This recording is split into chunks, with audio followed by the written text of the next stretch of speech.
بسم اللہ الرحمن الرحیم رب اشرح لی صدری ویسر لی امری واحلل عقدۃ من لسانی یفقہوا قولی۔ السلام علیکم ناظرین، میں ہوں احتشام الرحمان اور آپ دیکھ رہے ہیں یوتھ اسٹوڈیو۔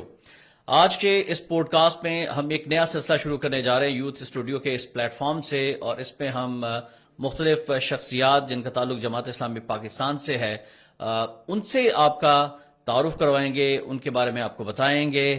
اور یوتھ اسٹوڈیو بیسیکلی مقصد یہ ہے کہ زیادہ سے زیادہ نوجوانوں کو جو جماعت کے لیے خدمات سر انجام دے رہے ہیں ان کا انٹروڈکشن آپ تک کروایا جائے۔ اور آج کی اس پہلی نشست میں ہم مشکور ہیں جناب رسول خان بابر صاحب کے، جو کہ جے آئی یوتھ پاکستان کے صدر ہیں، اور ان سے ہم گفتگو کا سلسلہ شروع کرنے جا رہے ہیں۔ آپ جانتے ہیں کہ انتخابات کی آمد ہے، 8 فروری ایک فیصلہ کن دن ثابت ہونے جا رہا ہے۔ کافی طویل عرصے کے بعد پاکستان میں انتخابات ہونے جا رہے ہیں، اور پاکستان کی جو نوجوان آبادی ہے، جو مجموعی آبادی کا تقریباً 60 to 67% ہے مختلف اعداد و شمار کے مطابق، اس پہ یوتھ کا ووٹ جو ہے وہ بڑی اہمیت کا حامل ہے۔ اور جماعت اسلامی پاکستان اس مرتبہ بہت بڑے پیمانے پر اپنے امیدواروں کو میدان میں اتار چکی ہے، ترازو کے نشان پر اتار چکی ہے، اور ان انتخابات کو جیتنے میں نوجوانوں کا کیا کردار ہوگا، جے آئی یوتھ کو کیا ذمہ داریاں دی گئی ہیں، اس حوالے سے ہم رسول خان بابر صاحب کو اسٹوڈیو میں خوش آمدید کہتے ہوئے گفتگو کا آغاز کریں گے۔ السلام علیکم رسول بھائی۔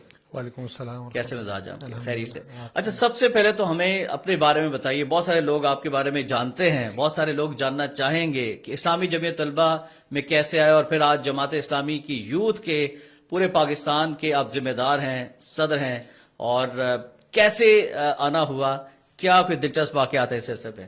بسم اللہ الرحمن الرحیم۔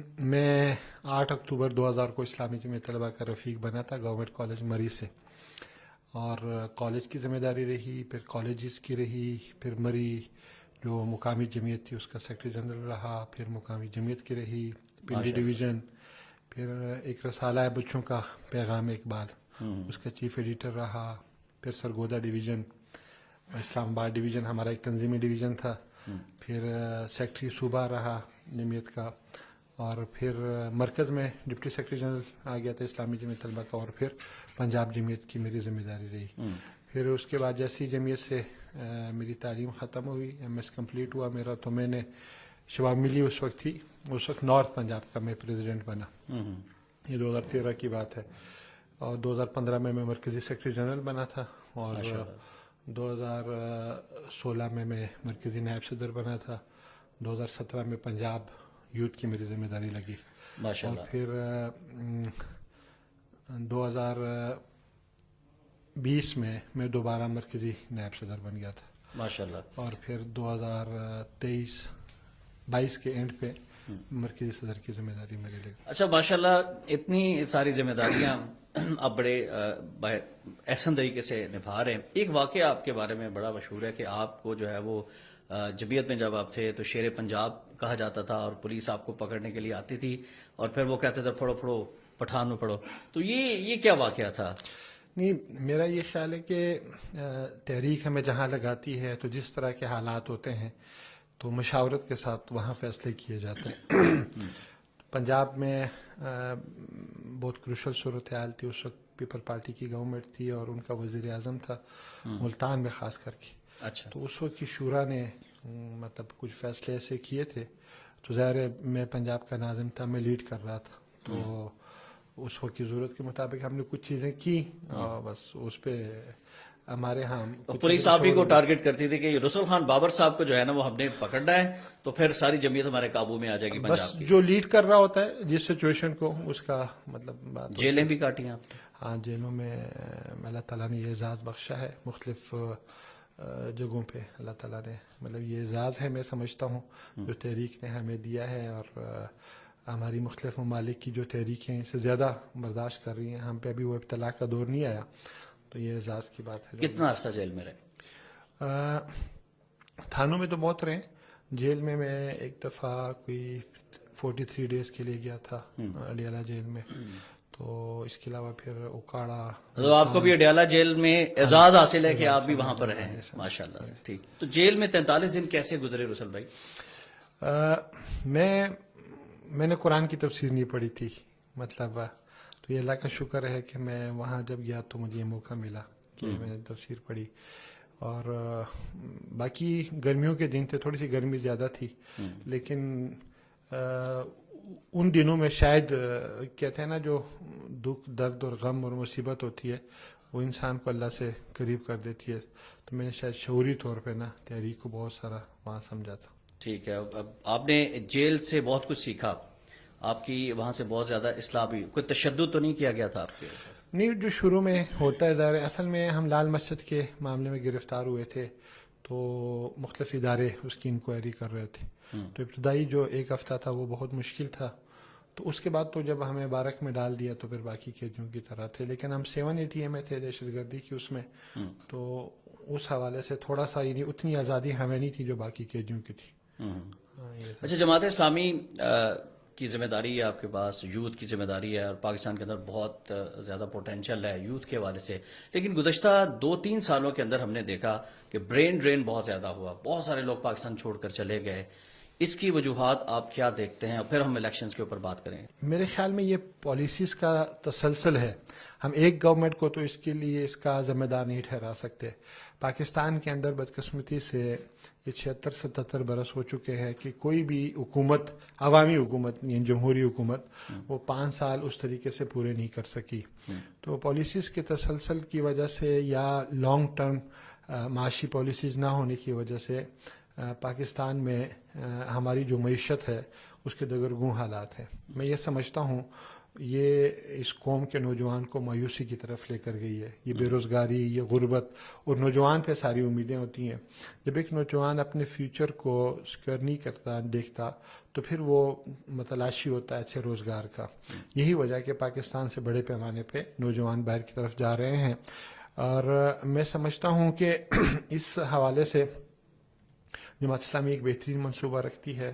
اور جب ہم منشور تیار کر رہے تھے یوتھ کے حوالے سے انہیں، تو ہم نے بڑا اس پہ ڈیپلی مطلب. اچھا، یہاں پر قدر کلامی ہو رہی ہے، لیکن میں آپ کو ضرور انٹرپٹ کرنا چاہوں گا. اب بتائیے گا کہ کیا فرق ہے جماعت اسلامی کی یوتھ میں، پی ٹی آئی کی یوتھ میں، نون لیگ کی یوتھ میں؟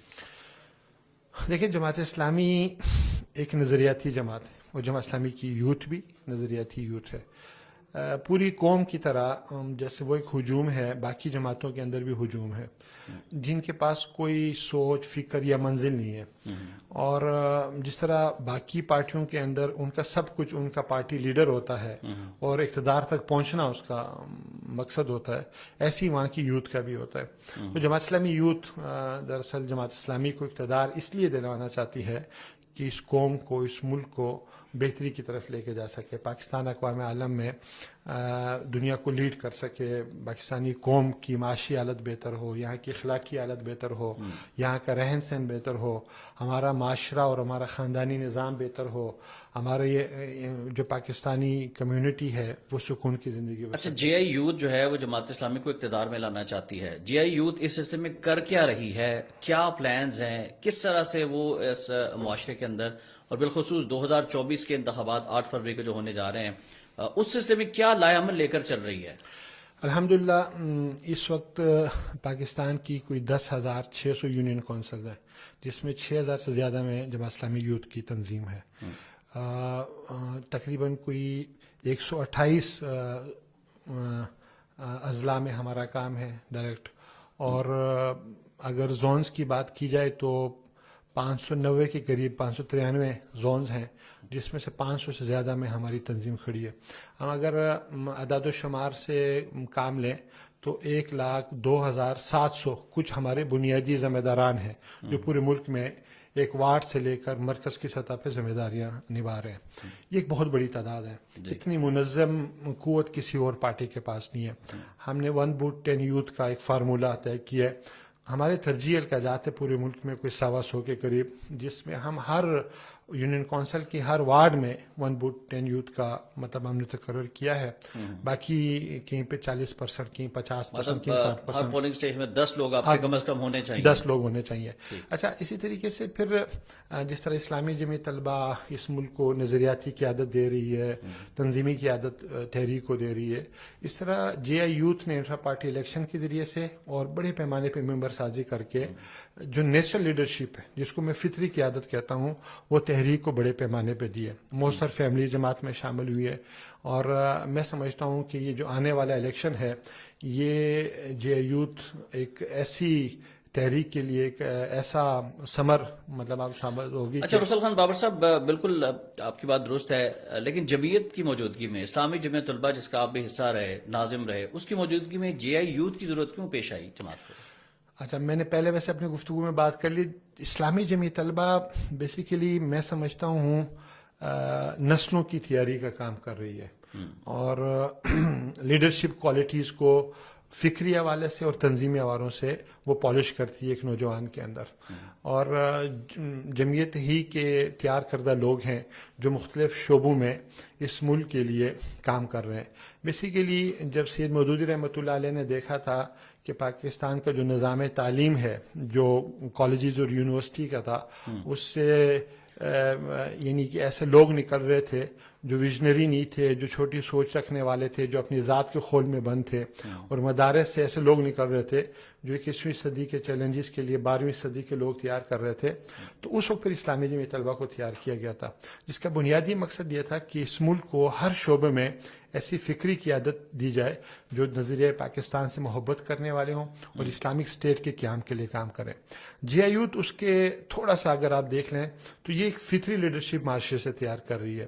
وہ جو اپنے خاندان پہ اثر و رسوخ رکھنے والے ہیں, معاشرے میں گلی محلے میں اپنا اثر و رسوخ رکھنے والے ہیں, تاجروں پہ اپنا اثر و رسوخ رکھنے والے لوگ ہیں, معاشرے کے مختلف ڈپارٹمنٹس میں مختلف شعبوں میں اپنا اثر و رسوخ رکھنے والے لوگ ہیں. یہ لوگ نظریاتی طور پہ کوئی بھی شامل ہو سکتا ہے, کوئی بھی شامل ہو سکتا ہے, اور اسلامی جمعیت طلبہ کے اندر ایک خاص پروسیس ہے. وہاں کارکن, رفیق, امیدوار اور رکن بننا پڑتا ہے. یہاں ہر فرد, ایون کہ غیر مسلم بھی جے یوتھ میں ہمارے ساتھ ذمہ داران ہیں. ہمارا بنیادی جو مطلوب انسان ہے وہ ایک ووٹر ہے, جماعت کا سپورٹر ہے, جماعت کا کارکن ہے. ان کا جو مطلوب انسان ہے وہ ایک شعوری مسلمان ہے, ایک شعوری قیادت ہے. یہ وہ بنیادی فرق ہے. یہی وجہ ہے کہ ہم تیزی کے ساتھ معاشرے کے اندر ہماری پینیٹریشن ہوئی ہے, بڑی تعداد میں لوگ ہمارے یعنی آپ زیادہ ریجڈ نہیں ہے, زیادہ سخت نہیں ہے, اوپن مائنڈیڈ ہے, اور طبقے معاشرے کے اندر مختلف طبقات ہیں, چاہے کوئی سیکولر ہے, کوئی لبرل ہے, ان کو بھی آپ کہتے ہیں کہ ہمارے ساتھ شامل ہو سکتے ہیں. ہر طبقے سے ہمارے پاس اس وقت لوگ موجود ہیں, اور یہی وجہ ہے کہ اس وقت لوگ حیران ہیں کہ جماعت اسلامی, یہ جماعت اسلامی ہے جس کا ہمیں بتایا گیا تھا کہ وہ تو بہت ریجٹ ہے اور انتہا پسند ہے, بنیاد پرست ہے.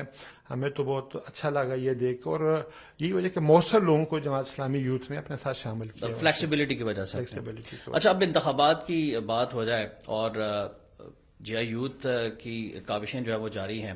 پھر اس مرتبہ یہ پہلی بار ہو رہا ہے کہ ترازو کے انتخابی نشان پر جماعت اسلامی آ رہی ہے. پہلے جو الائنسز کرتی رہی ہے لوگوں کو خدشات رہے ہیں, اور سراج الحق صاحب کی بڑی محنت ہے, اور سراج الحق صاحب پہلے کامیاب نہیں بھی ہو سکتے, لیکن اس کے باوجود بھی ان کی پاپولیرٹی بہت زیادہ بڑھ رہی ہے. اس میں ان کی پاپولیرٹی میں اضافے میں جے آئی یوتھ کا کتنا کردار رہا؟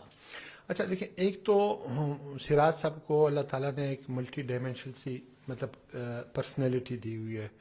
وہ ایک مربی بھی ہیں, وہ ایک بہترین منتظم بھی ہیں, وہ ان کے اندر انقلابی پن ہے جو آپ کہہ لیں کہ لارڈ مکالے کو دیکھیں, بھٹو کو دیکھیں, یہ اس طرح کے لوگوں کے اندر نا عوام کی حقوق کی بات کرنا, ان کی ایشوز پہ بات کرنا. وہ محنتی بہت ہیں, یعنی میں نے ان کو دیکھا 18 گھنٹے وہ کام کرتے ہیں. گاڑی میں ان کے ساتھ سفر کریں تو 2 منٹ کے لیے بھی خاموش نہیں بیٹھتے, فون پہ لگے رہتے ہیں. اور اللہ تعالیٰ سے ان کا تعلق, میں نے دیکھا ہے کہ گاڑی میں بیٹھ کے بھی تلاوت کر رہے ہوتے ہیں, کہیں سفر میں ہو تو رات کو مطلب اٹھتے ہیں. اور تو میں نے ان کی شخصیت میں یہ چیزیں دیکھی ہیں کہ وہ ہمہ پہلو ایک شخصیت رکھتے ہیں. ایک تو یہ بڑی وجہ ہے. دوسری بڑی وجہ میں سمجھتا ہوں کہ 2018 کا جو فیصلہ جماعت اسلامی نے کیا کہ اپنے نشان پہ ہم الیکشن لڑیں گے, یہ بہت بنیادی فیصلہ تھا. اس نے جماعت اسلامی کو ڈائریکشن دی. اس سے پہلے یہ ہوتا تھا کہ اتحادی سیاست کی یا سیٹ ایڈجسٹمنٹ کی ایک دروازے کھلے ہوتے تھے, اور مطلب بار بار اتحاد ہم کرتے تھے. یعنی 70 کے بعد ہم نے 2013 میں اپنے نشان پہ لڑا تھا وہ بھی مجبوراً لڑا تھا کہ جب پی ٹی آئی کے ساتھ ہمارا مطلب اتحاد نہیں ہو سکا. اس دفعہ 2018 کے الیکشن کے بعد ہی جماعت اسلامی کی شورا بیٹھی, ہمارے اکابرین نے فیصلہ کیا 3 ماہ کی مسلسل محنت کے بعد کہ آج کے بعد ہم نے اتحاد کی سیاست میں نہیں جانا. اور لیاقت صاحب, ڈاکٹر فرید پراچا صاحب, میں اگر ان کا نام نہیں لوں گا تو یہ زیادتی ہوگی, اور ہمارے عمرہ صوبہ دن رات انہوں نے محنت کی, ہر ڈویژن اور ہر ضلع میں گئے, ایک ایک حلقے پہ امیدوار کھڑے کیے. آپ حیران رہیں گے کہ 266 حلقوں میں سے این اے کے قومی اسمبلی کے 243 پہ جماعت اسلامی نے امیدوار کھڑے کی. اس دفعہ 91% ہے. اور اسی طرح جو پورے ملک کے صوبائی حلقے ہیں 593 میں سے 531 پہ, یہ بھی 90% بنتا ہے. یہ بہت بڑی اچیومنٹ ہے. خواتین, اقلیت, ہر جگہ جماعت اسلامی نے امیدوار کھڑے اور کیے. بہت سارے لوگ جو ہے مختلف سیاسی جماعتوں سے جماعت میں شمولیت بھی اختیار کر رہے ہیں. اچھا, آپ نے یوتھ کی بات کی, تو یوتھ یعنی ایک معاشرے کا ایک خاص یعنی وہ ہے حقیقت ہے کہ اس ملک میں آمدہ الیکشن میں 589 لاکھ ووٹر نوجوان ہوگا جو 35 سال سے کم ہے, اور اگر 40 سال تک یوتھ لے لیں تو یہ کوئی 7 کروڑ کے زیادہ ہے. تو یعنی مین ووٹر نوجوان ہے, تو معاشرے کا بھی بڑا حصہ نوجوان ہے, اس لیے نوجوانوں کا کردار بہت اہم بن جاتا ہے. یہ جو ابھی سروے گیلپ نے کیا جس میں سراج صاحب کی شخصیت کو تیسری اور چوتھی نمبر پہ لے کر آئے, اس میں نوجوانوں کا بڑا کردار ہے, ان کی شخصیت. اسی طریقے سے جماعت اسلامی کا ہر حلقے پہ امیدوار کھڑا کرنا. خواتین میں ایک بہت اہم کام ہوا ہے, ہماری خواتین کے نظم نے بہت اچھا کام کیا ہے, نوجوانوں نے یعنی بہترین انداز میں نیچے لوگوں تک پہنچی ہے. پھر الخدمت نے, میں سمجھتا ہوں الخدمت کا کردار اتنا زبردست ہے کہ یہ سیلاب اور یہ کرونا یعنی 2018 کے بعد جو بڑے واقعات ہوئے ہیں اس میں سوشل میڈیا کی وجہ سے, حالانکہ جماعت اسلامی پہلے بھی کرتی تھی, الخدمت پہلے بھی کرتی, یہ معاشرے کو دکھا ہے, اس سے بڑا ہمارے لیے راستہ ہموار ہوا ہے. اور آخری چیز جو سوشل میڈیا ہے, میں سمجھتا ہوں اس نے معاشرے کو چینج کیا ہے. اس نے اس ٹو وے کمیونیکیشن نے اس معاشرے کو ریزننگ دی ہے, لاجک دی ہے. پاکستان کا نوجوان پہلی دفعہ سوچ کے کچھ کر رہا ہے. سوشل میڈیا کے حوالے سے جماعت اسلامی کافی عرصے سے کام بھی کر رہی ہے. حافظ احمد رحمان صاحب نے بڑا کام کیا. تو منشور جو ہے جماعت اسلامی کا, اس میں نوجوانوں کے لیے کیا اٹریکشن ہے اور کیا دعوت دے رہے ہیں جب آپ حلقوں میں جاتے ہیں نوجوانوں کو کہ آپ آئیں ہمیں ووٹ دیں, اور ایک ایسے وقت کے اندر کہ آپ کی جو مخالف جماعتیں ہیں وہ بہت زیادہ پاپولیرٹی رکھتی ہیں, اور پھر 9 مئی کے واقعات کے بعد ایک ٹرینڈ بھی ہے, تو ان نوجوانوں کو آپ کیا میسج دے رہے ہیں؟ اچھا دیکھیے, جماعت اسلامی کو ایک ایج حاصل ہے کہ ہم کبھی حکومت میں نہیں رہے. یہی وجہ ہے کہ ہم کہہ سکتے ہیں کہ بھئی ہم یہ کریں گے. باقی تمام پارٹیز 2 3 دفعہ ایک دفعہ آ چکی ہیں.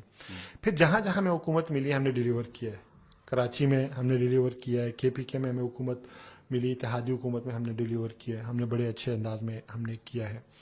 تو سوشل میڈیا کی آپ نے بات کی, سوشل میڈیا کا ہمارا جو ادارہ ہے اس نے یہ جو میں نے بات کی کہ 2018 کے بعد جہاں ہم نے امیدوار کھڑے کیے وہاں ہماری سوشل میڈیا اور میڈیا کی ٹیم, کیسر بھائی اور شمس الدین بھائی, وہ بھی دن رات لگے رہے. انہوں نے ہر ضلع میں جا کے ہر ڈویژن کی سطح پہ 5 6 لوگوں کو ٹرین کیا. یہی وجہ ہے کہ آج سوشل میڈیا پہ بھی جماعت اسلامی ایک پوری آواز ہے بنی ہوئی ہے.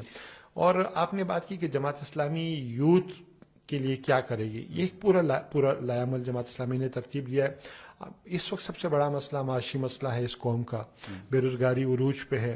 جماعت اسلامی ہر طرح کے نوجوان کے لیے ایک پورا لائعمل رکھتی ہے کہ یہ زرعی نوجوان ہے, اس کے لیے یہ لائعمل ہے ہمارا, اور یہ صنعتی ہے اس کے لیے یہ لائعمل ہے, یہ تعلیم سے محروم ہے اس کے لیے ہمارا یہ لائعمل ہے, یہ ان علاقوں کا نوجوان ہے جہاں پہ ماحول بہت خوبصورت ہے اور ہم سیر و سیاحت کو فروغ دے سکتے ہیں, اس کے لیے یہ لائعمل ہے.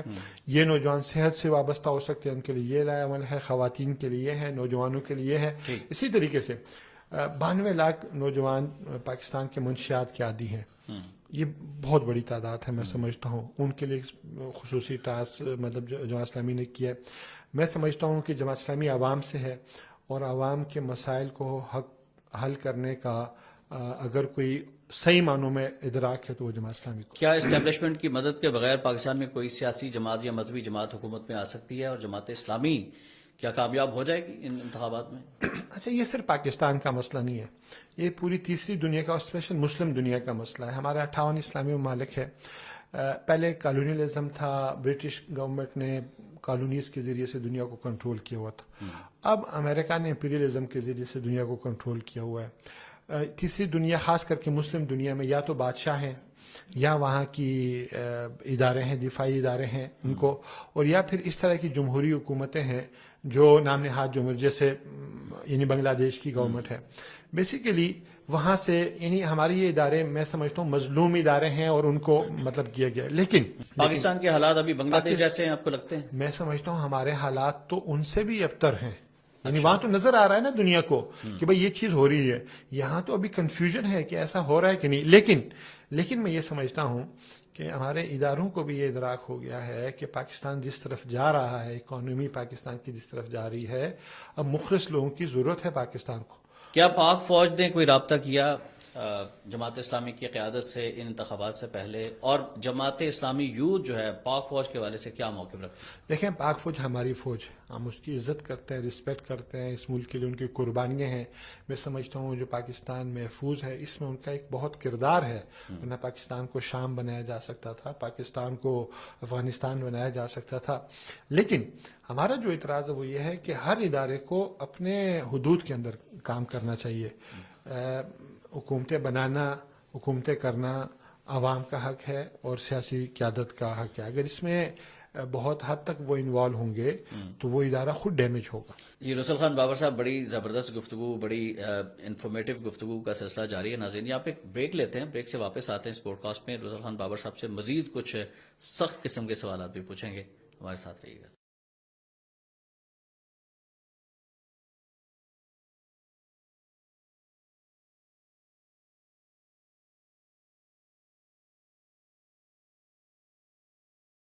یوتھ اسٹوڈیو پوڈ کاسٹ میں ایک بار پھر آپ کو خوش آمدید کہتے ہیں. ناظرین، رسول خان بابر صاحب جماعت اسلامی پاکستان یوتھ کے صدر اس وقت اس پوڈ کاسٹ میں ہمارے ساتھ ہیں، اور بڑی زبردست گفتگو چل رہی ہے پاکستان کی سیاست کے حوالے سے، نوجوانوں کے مسائل کے حوالے سے، پاک فوج کے ساتھ تعلقات کے حوالے سے. انہوں نے کہا کہ جماعت اسلامی یوتھ کی پالیسی یہ ہے کہ ہم پاک فوج کو سلام پیش کرتے ہیں، اور وہ جو کام کر رہی ہے وہ بڑا زبردست ہے، لیکن اپنے اپنے جو ایک دائرہ کار ہوتا ہے اس کے اندر رہ کر کام کرنا چاہیے.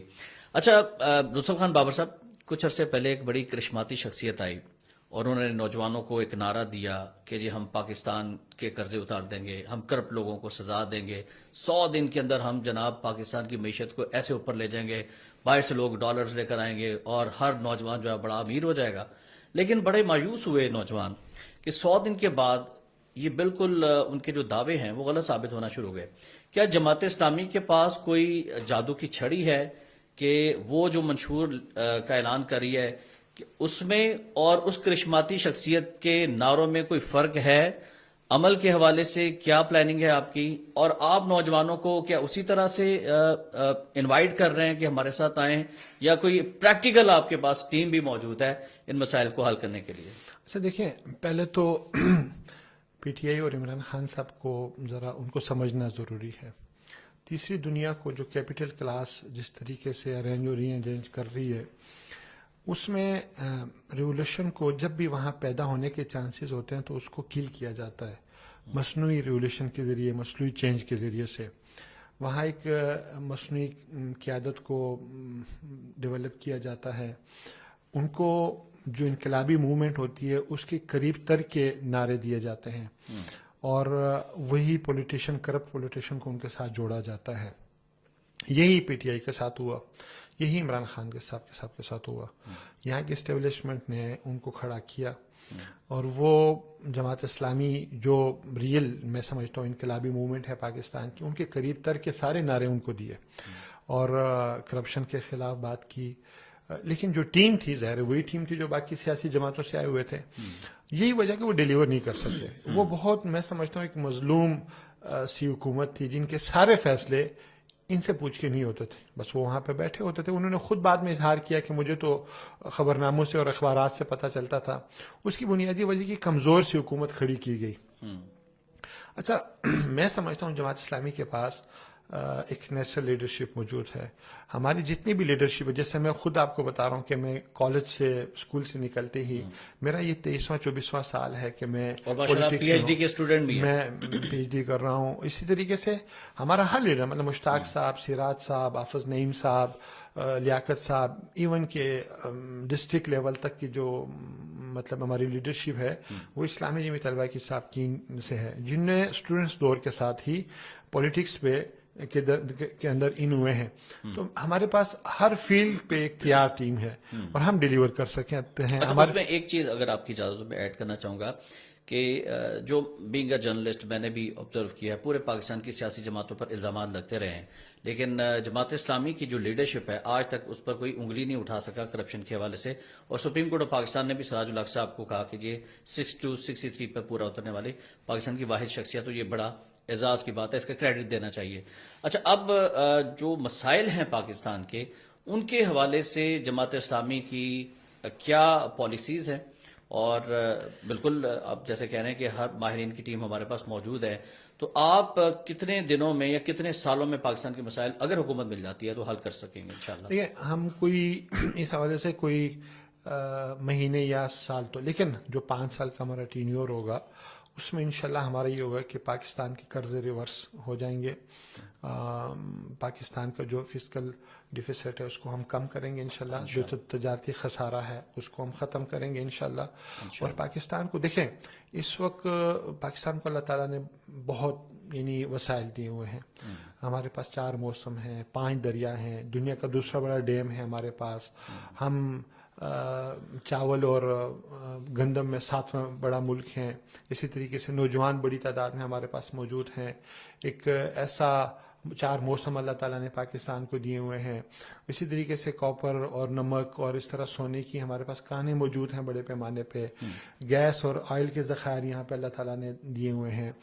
تو یعنی بے پناہ وسائل اللہ تعالیٰ نے پاکستان کو دیے. اسی طریقے سے 3 ایٹمی ریکٹر ہے جو انرجی پیدا کر سکتے ہیں، اور ہمارے پاس 150 کے قریب ڈیم ہیں. اور یہ سب چیزیں ہمارے کمی کہاں پر ہے؟ کمی کہاں پر ہے؟ لیڈرشپ میں. لیڈرشپ میں اس ملک کی جو گورننس ہے نا، وہ کہ بھی مطلب لانگ ٹرم پالیسی اگر دی تو ایوب خان صاحب نے دی تھی، وہ پہلی کامیاب ہوئی، ایشیا کا ایک بہترین ملک بنا، اس کے بعد نہیں ہو سکی. ایک تو یہ بڑا مسئلہ ہے. دوسری یہ ہے کہ جو بھی پولیٹیشین یہاں پہ حکومت میں آتے ہیں وہ لانگ ٹرم پالیسی نہیں بناتے، وہ اپنی حکومت گزارنے کے لیے کرتے ہیں، وہ قرضہ لیتے ہیں. آپ دیکھیں کل جیسے کوئی 90 کروڑ کا قرضہ منظور ہوا ہے تو ہمارا میڈیا بھی اس کو کہ بڑی کامیابی ہے، ہمارے پولیٹیشین بھی مطلب اس پہ خوشی کا اظہار کر رہے ہیں، حالانکہ قرض لیا ہم نے. تو ہماری حکومتیں یہاں پہ تجارتی ذرائع، صنعتی ذرائع اور ایگریکلچر میں ترقی کر کے اپنے پاؤں پہ کھڑا ہونے کے بجائے وہ قرضے پہ چلتے ہیں. تو میرے خیال میں جماعت اسلامی کو اس چیز کا ادراک ہے کہ ہم نے اپنی برآمدات و درآمدات میں جو ایک فرق ہے اس کو ختم کرنا ہے، اپنے وسائل خود پیدا کرنے ہیں. اپنی جو یوتھ ہے اس کو اپنے اوپر ایک بوجھ بننے کے بجائے آبادی کو اس کو ایک اپرچونٹی. اچھا، نواز شریف صاحب بہت عرصہ باہر رہے اور اب 4تھی بار ان کی خواہش ہے کہ وہ وزیر اعظم پاکستان بنے، اور اس کے لیے پورا ایک ہمیں ایک لگتا ہے کہ پورا ماحول بھی کریٹ کیا جا رہا ہے. تو مسلم لیگ نون کے حوالے سے آپ کیا موقف رکھتے ہیں؟ آپ ان کے اتحادی بھی ماضی میں رہے ہیں. قاضی حسین احمد صاحب نے اسلامک فرنٹ بنایا تھا، اس میں بھی بہت زبردست کیمپین چلی، اس کے بعد پھر اتحادی سیاست میں آئے، پھر پی ٹی آئی کے ساتھ خیبر پختونخوا میں رہے. اگر اس مرتبہ جماعت اسلامی نشست سے جتنے میں کامیاب ہو جاتی ہے تو کیا آپ چاہیں گے کہ نواز شریف صاحب کی اتحادی حکومت کا حصہ بنے؟ دیکھیں، میرے خیال میں ہم سے غلطیاں ہوئی ہیں، ہم ایکسیپٹ کرتے ہیں اس کو. ہم جب اتحاد میں گئے، اگرچہ کچھ فیصلے ہم نے اچھے کیے، کچھ قوم کو ڈیلیور بھی کیا، لیکن اوور آل اس ملک کے لیے انہیں مصیبتیں بنی. یہی وجہ کہ ہم زیادہ دیر اس اتحاد کا حصہ نہیں بن سکے، کیونکہ ہمیں پتہ چل گیا کہ اس سے فائدے کے بجائے نقصان ہوا ہے. آئی جی آئی میں بھی جب ہم رہے تو جب اپوزیشن میں تھی تو ساتھ رہے، جیسی حکومت میں تو ہم 16 مہینوں بعد ہم باہر نکل آئے. ہم نے کہا ہم آپ کے ساتھ ان شرائط میں نہیں چل سکتے. تو وہ پیپل پارٹی ہو، مسلم لیگ ہو یا پی ٹی آئی ہو، یہ سارے جی ایچ کیو کے گیٹ نمبر 4 سے نکلنے والے ہیں. بھٹو صاحب ایوب خان کو ڈیڈی کہا کرتے تھے، نواز شریف کی تیاری جنرل ضیاء نے کی تھی، عمران خان کو پالش جنرل پاشا نے کیا تھا. تو یہ بات آپ کی ٹھیک ہے کہ ایک سیاسی گورنمنٹ کا حصہ مجبوراً بننا پڑتا ہے. ظاہر ہے جن حلقوں سے ہم نے ووٹ لیا ہوتا ہے تو وہاں پہ ہمیں ڈیلیور کرنا ہوتا ہے, وہاں پہ کام کروانے ہوتے ہیں. پھر دوسری چیز یہ کہ جب ہم کسی حکومت کا حصہ بنتے ہیں تو بہت سارے غیر قانونی کاموں سے ان کو روکتے ہیں. جیسے سراج صاحب کے پی کے کی گورنمنٹ میں جب وزیر خزانہ اور سینئر منسٹر تھے تو ہم نے کرپشن نہیں ہونے دی, اور اسی کو عمران خان بات آخر تک جو ہے نا کیش کرواتے رہے کہ دیکھیں کرپشن نہیں ہوئی. اس کی بنیادی وجہ ان کی حکومت نہیں ہوا, ان کی بعد کی حکومت میں تو بے تہا کرپشن ہوئی, ان پہ الزامات لگے. وہ جماعت اسلامی کا منسٹر تھا جس نے کے پی کے کو مطلب سود فری بجٹ بھی دیا, قرضے سے نجات بھی دی, اور آئی ایم ایف اور ورلڈ بینک کی ٹیموں نے تعریفیں کی اور ڈائریکٹ وہاں سے ان کو اماؤنٹ جاری کی کہ یہ آپ کی پاکستان کی تاریخ کا موسٹ کیپیبل اور موسٹ آپ کہہ لیں کہ سکسیسفل ہسٹری ہے یا سٹوری ہے سراج صاحب کی. ٹھیک. اچھا رسول خان صاحب, جمعیت میں ایک نعرہ لگتا تھا کہ استعماری قوتوں کا جو ایجنٹ ہیں, ٹی وی ڈش اینٹینا وی سی آر اور یہ سارے کے سارے, پھر چینج ہوا, پھر سوشل میڈیا کی طرف آ گیا, پھر امریکہ کا جو یار ہے غدار ہے, اس کے نعرے بھی لگتے رہے. جماعت اسلامی اقتدار حاصل کر لیتی ہے تو اس کے بعد امریکہ کے ساتھ, بھارت کے ساتھ کیا وہ تعلقات بڑھانا چاہے گی, اچھے تعلقات رکھنے چاہے گی, یا پھر ان کے خلاف جو ہے وہ ایک بڑی زبردست کیمپین چلائے گی اور ان کو ریزسٹ کرے گی؟ دیکھیے, ہم اس دنیا میں رہنے والی جماعت ہیں اور ایک انقلابی موومنٹ کے ایک پارٹ ہونے کے ناطے ہم سمجھتے ہیں کہ ہمیں دنیا کے ساتھ کیسے ریلیشن قائم کرنے ہیں. تو میرے خیال میں اسٹیٹ کی پالیسی کو ہم بنائیں گے اور بہترین انداز میں مساوات کی بنیاد پہ, برابری کی بنیاد پہ ہم ہر ریاست کے ساتھ تعلقات کو مینٹین کریں گے. ایسا نہیں ہے کہ جماعت اسلامی کو حکومت ملتے ہی ہم اپنی فوج کا اور توپوں کا رخ انڈیا کی طرف کر لیں گے, امریکہ کی طرف کر لیں گے. ہاں, یہ بات ضرور ہے کہ جب پاکستان اس کی صلاحیت مطلب پروان چڑھے, آگے بڑھے, تو ہم انڈیا کے ساتھ بیٹھیں گے, کشمیر کے ایشو پہ بات کریں گے کہ اس کا حل ہے اور ان کو آزادی ملنی چاہیے. لیکن گھر میں بھوک ہو, افلاس ہو, پیاس ہو تو پھر جنگ کی بات کرنا میرے خیال میں یہ قبل از وقت بات ہے. اچھا, پاکستان میں خواتین کی یوتھ بھی بہت بڑی تعداد ہے, یونیورسٹیز کے اندر, کالجز کے اندر, اسکولز کے اندر. تو خواتین یوتھ کے حوالے سے کیا موقف ہے, خاص طور تعلیمی اداروں کے اندر جو ماحول چل رہا ہے, جماعت اسلامی اگر اقتدار میں آ جاتی ہے, مخلوط نظام تعلیم کی وہ حامی رہی ہے, تو اس حوالے سے کیا موقف ہوگا جماعت اسلامی کا تعلیمی اداروں سے متعلق؟ اچھا, ایک تو یوتھ میں جس طرح اسلامی جمعیت طلبہ ہے, اس طرح اسلامی جمعیت طالبات بھی ہے جو تعلیمی اداروں میں کام کرتی ہے, وہ بہت اچھا کام کرتی ہے, نظریاتی لوگ تیار کرتی ہے. اور جے یوتھ جس طرح مردانہ نظم نے قائم کیا, اس طرح جے یوتھ خواتین نظم نے بھی قائم کیا. اور معاشرے کی عام جو نوجوان لڑکیاں ہیں اس میں بہت اچھا کام انہوں نے ایکٹیویٹیز ڈیزائن کی ہیں, ان کو اپنے قریب کیا, ووٹر کی حد تک انہوں نے پلان کیا اور بہت اچھا کام کر رہے ہیں. جماعت اسلامی کی خواتین کے حوالے سے جو تعلیمی اداروں کے حوالے سے پالیسی ہے وہ بہت کلیئر ہم نے اپنے منشور میں بھی لکھی ہے. ہم یہ سمجھتے ہیں کہ ایک انٹیگرل پارٹ ہے پاکستان کی خواتین پاکستانی معاشرے کا, بلکہ دنیا کا. ان کے بغیر سوسائٹی نہیں چل سکتی. البتہ یہ ضرور ہے کہ ان کو ان کی علیحدہ شناخت ملنی چاہیے, ان کے لیے تعلیمی ادارے علیحدہ ہونے چاہیے, یا ایٹ لیسٹ ان کے لیے کلاسز علیحدہ ہونے چاہیے. اور اسی طرح دیکھیں, ہم ابھی جو نظام تعلیم چل رہا ہے اس سے آپ مطمئن نہیں ہیں؟ یعنی اس پہلو پہ میں بات کرتا ہوں. دیکھیں, ہم گھر میں ایک مہمان خانہ بناتے ہیں, ہر گھر میں بناتے ہیں. مہمان خانہ کیوں بناتے ہیں؟ اس لیے کہ ہماری خواتین پردے میں ہوتی ہیں اور مہمان جا کے مہمان خانے میں بیٹھتے ہیں. ہم اپنی خواتین کو وہاں نہیں لانا چاہتے, لیکن ہمارا نظام تعلیم مجبور کرتا ہے بہت سارے بھائیوں کو, بہت سارے والدین کو کو ایجوکیشن میں پڑھائیں. اسی طریقے سے ہم یہ سمجھتے ہیں کہ جاب اپرچونیٹیز میں بھی خواتین کے لیے ایسے آرگنائزیشن موجود ہونی چاہیے جہاں وہ کھل کے جاب کر سکیں, آزادی کے ساتھ گھوم سکیں. تو اگر آپ یہ کہیں گے کہ نہیں خواتین کو فرق نہیں پڑتا, وہ آ جاتی ہیں, میں سمجھتا ہوں یہ غیر فطری چیز ہے.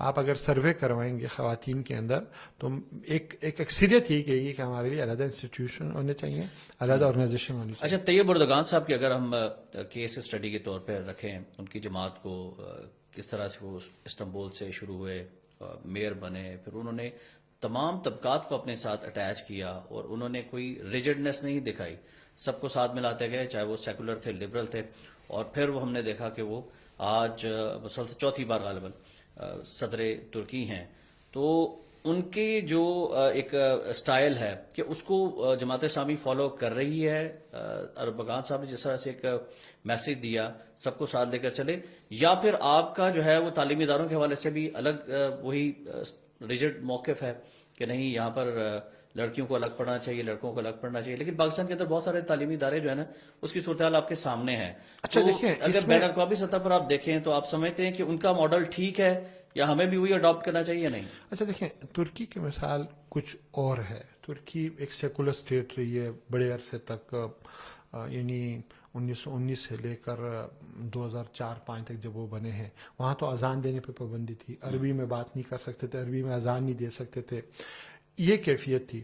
پاکستان کے حالات اس سے مختلف ہے. اچھا جب میں نے یہ بات کی کہ تعلیم اس کا یہ نہیں کہ ہم فوراً حکومت میں آتے ہوئے کر دیں گے، ظاہر ہے انفراسٹرکچر بنائیں گے، پاکستان کے ماحول کو بنائیں گے. جیسے ہم کہتے ہیں کہ ہم نظام تعلیم اپنی زبان میں کریں گے، تو اس کا یہ مطلب تھوڑی ہے کہ ہم جاتی فوراً اعلان کر دیں گے. اس کے لیے پورا انفراسٹرکچر بنے گا، ریسرچر بیٹھیں گے، بات ہوگی، اس کی پلاننگ ہوگی، منصوبہ ہوگا. تو ہو سکتا ہے 5 سال لگ جائیں اس سارے کام کے اندر، لیکن یہ ہمارا الٹیمیٹ گول ہے کہ یہ ہم نے کرنا ہے.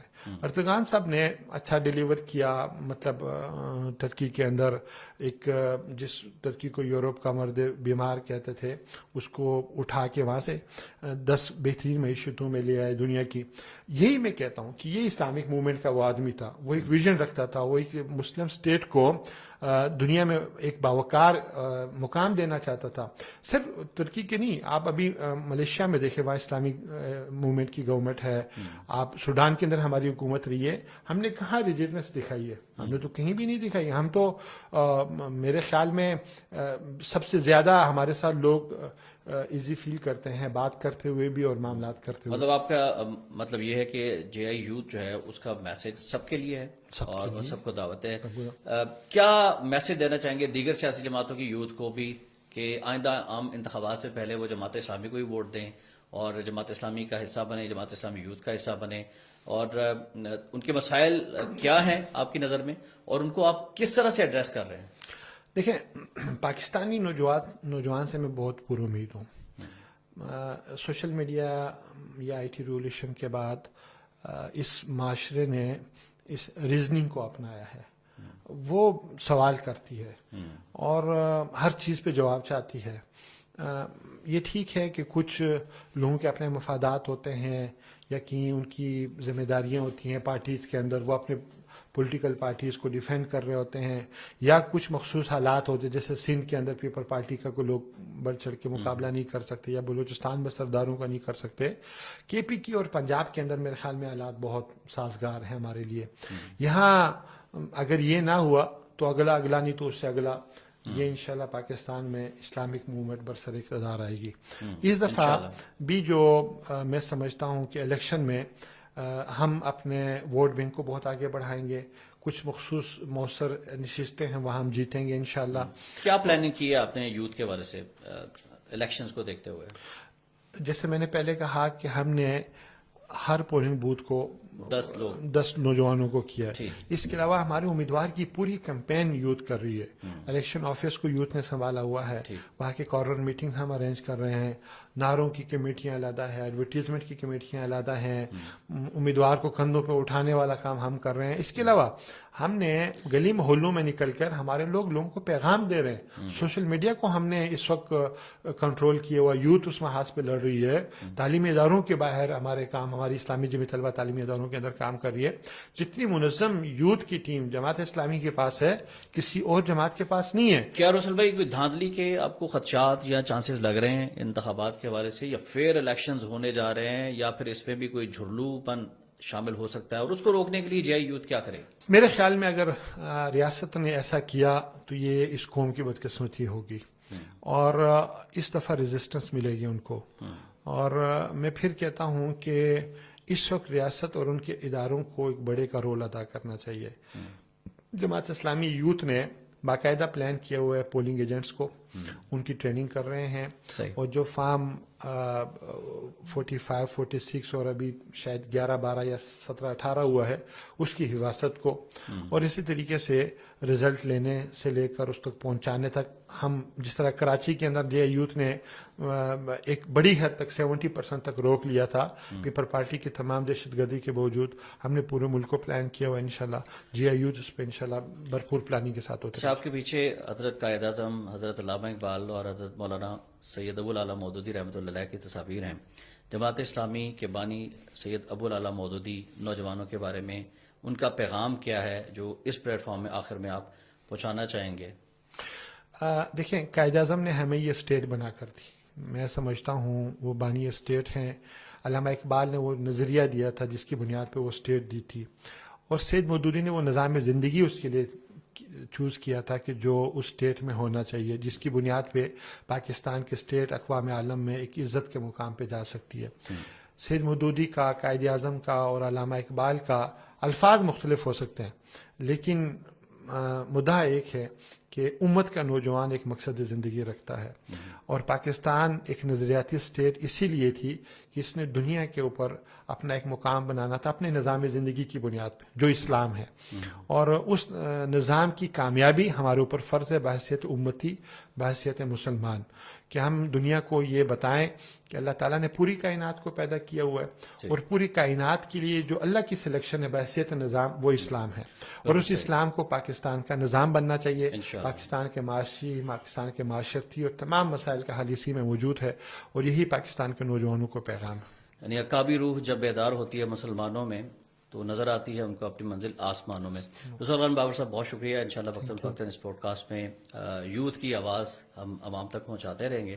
Thank you very much for being with us. ناظرین، گفتگو آپ نے ملاحظہ فرمائی، بہت سارے سوالات یقیناً جو ہم پوچھ سکتے تھے پوچھے، کچھ آپ کے ذہن میں ہوں گے تو آپ ہمیں کمنٹس بھی کر سکتے ہیں، اور آخر میں ہم یہ کہنا چاہیں گے کہ یہ غازی یہ تیرے پراسرار بندے، یہ غازی یہ تیرے پراسرار بندے، جنہیں تو نے بخشا ہے ذوق خدائی، دو نیم ان کی ٹھوکر سے صحرا و دریا، سمٹ کر پہاڑ ان کی ہیبت سے رائی، دو عالم سے کرتی ہے بیگانہ دل کو، عجب چیز ہے لذت آشنائی، اور شہادت ہے مطلوب و مقصود مومن، نہ مال غنیمت نہ کشور کشائی۔ اور یہ شہادت جو ہے وہ آپ نے اپنے ووٹ کے ذریعے سے دینی ہے، کیونکہ یہ بھی ایک شہادت ہے، گواہی ہے کہ ہم نے اچھے لوگوں کو منتخب کرنا ہے، دیندار ایماندار لوگوں کو منتخب کرنا ہے۔ یہی پیغام ہے جے آئی یوتھ پاکستان کا آپ سب کے لیے۔ احتشام الرحمان اور رسول خان بابر صاحب کو اجازت دیجیے گا۔